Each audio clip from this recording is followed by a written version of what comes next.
Har'ammoo qaama tokko wajjiniin wal simbarsiisaa guddattoota yeroo ammaa maal diraamaa jettanii?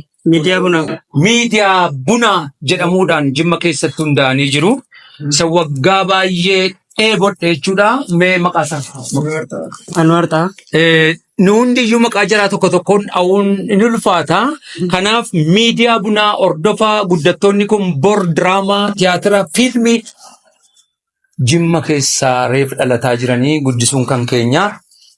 Bunaan maqaan isaanii waamamee ani immoo bunan dubbisa.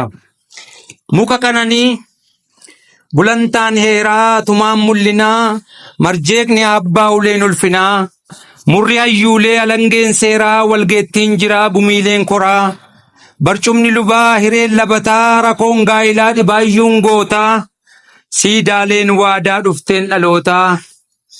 Biqilli mutucaan hormaataa sooran ayyaanaa eekoon dibataa dhaltiin aannanii kormi boorataa hunduu qixaa'ee mijuun dhaabbataa hunduu qixaa'ee mijuun dhaabbata dhangaan jaalalaa bunaan ulfaata waleebbifata jaalalleen faayaa sooranni sifaa waleebbifata unatni bifaa unatee biifaa jaalalleen faayaa sooranni sifaa jiruu tumisaa jireenyi ifaa caaccuun daalifee kallachiruufa gumaata coocee badhaasa gommaa qananii biyya arjooma Jimmaa galata bunaa seenaatu kuulaa simboo qabeessa ulfina dhaalaa hakunuunsinu kan durii caalaa muka qananii muka jaalalaa.